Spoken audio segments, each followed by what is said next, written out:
Yikes! America is not supposed to work this way. A Civics primer for young children of godly and astoundingly gifted, responsible parents. David M. Zuniga.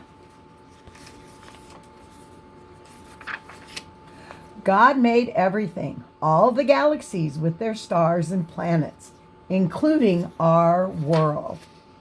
This is our world called Earth. About 7/10 of it is covered by water.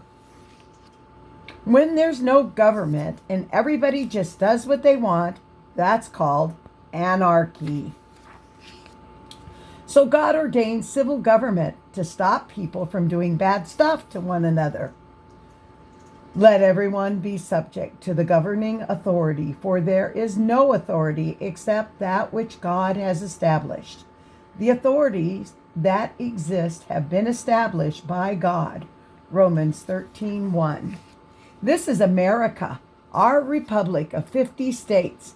If you include Alaska and Hawaii states, states are divided into counties, or in Louisiana, they call them parishes.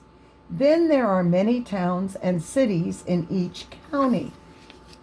This is Hawaii. It's not really an American state. It's a kingdom way out in the Pacific Ocean that Washington, D.C. invaded and stole from its people. Washington, D.C. does that a lot. This is Alaska. It's not an American state either. It's a beautiful land north of Canada that Washington, D.C. says it bought from Russia. But you can't buy people. That's called human trafficking. And you can't buy their country from another country. That's called stealing. There are many kinds of governments. Some countries have just one very bossy person. That's called a nation under a dictator. Some countries have a bossy king and queen. That's a nation called a monarchy. When government rules over and lies to the people and steals their stuff, that's called a communist nation. That's what most of the world has today. But they like to call it democracy instead. Karl Marx of Germany invented communism. If a government gangs up together with big companies to lie and steal from the people, that's called fascism. Benito Mussolini of Italy invented it. Our founding fathers met back in 1987 in Philadelphia, Pennsylvania, to write our Constitution for all of these states. It's the oldest and best Constitution in the world. It starts out with the huge words, "We the people," because in America, the people are the sovereign. That means the boss over government and even the U.S. Constitution, the highest law in America. We, the people, wrote our Constitution to govern our servants, who are supposed to work for us. Our states all together are a constitutional republic. In our Constitution, we created 3 servant branches of federal government to do some of the chores for all of the states. The branches are called legislative, that means Congress, executive, that means presidents, and judicial, that means our U.S. Supreme Court. The Congress is split into 2 parts, the House and the Senate. House members are called congressmen, and they just represent one area in each state.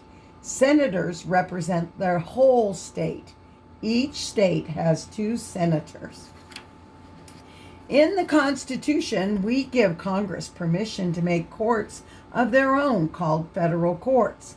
We give them permission to control those courts, what those courts can do, even the Supreme Court that we created.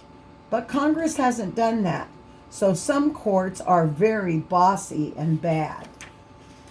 In the Constitution, we explain how our servants, Congress, the President, and Supreme Court, have to work. We only give them 17 things they can do to serve us. All other powers we the people keep for ourselves. But instead, our servants started doing anything they wanted, things that we never mention in the Constitution. That's called organized crime. That's mostly what Washington, D.C. does now because we the people have been stupid. Pause. Go. Usually we don't say stupid, but in the Bible, in Romans chapter 1, the Apostle Paul says when a people refuse to glorify God, he gives them over to lots of terrible things. One of them is stupidity. That means you can tell the person the truth, but they just can't understand because God makes them stupid. The only way to fix that is to repent before God. The D.C. in Washington, D.C. stands for District of Columbia, a piece of land that was 10 miles long on each side, with Maryland on one side and Virginia on the other. It's filled with idols, and it's home to the most lawless people in the world. It is very sad. That's what happens when people take lots of money and power to do evil things and have nobody watching over them. We, the people, haven't been watching. Why is there an Egyptian obelisk here? In our Constitution, our highest law says that we say that only Congress can make our money, and it can only be gold and silver. But Congress violates our highest law and lets a gang of bankers make play money out of paper that we have to use, even though it's worthless and just illegal paper. When you steal from your boss, it's called embezzling, and that's what they're doing. We, the people, have to enforce the law and make our servant government go back to gold and silver again, because that's real money. We want real money. Give us real money. In the Constitution, we say that Congress is supposed to make our laws, but they don't. Instead, powerful companies get their lawyers to write our laws, and our members of Congress just sponsor them. That means they put their name on them instead of writing our laws like they were supposed to. Yikes! America is not supposed to work this way. We, the people, have work to do. God has had mercy on us, and he's inspiring Christians in every country in America to grow a tactical civics chapter. That's a group of volunteers who say, I want to repent and do my chores. I want to help arrest the bad guys and fix our republic. Americans have two very ancient powers of the people, grand jury and militia, that only the people can do. Not judges or policemen or sheriff, just the people. Because sometimes judges and police and sheriffs lie and steal too.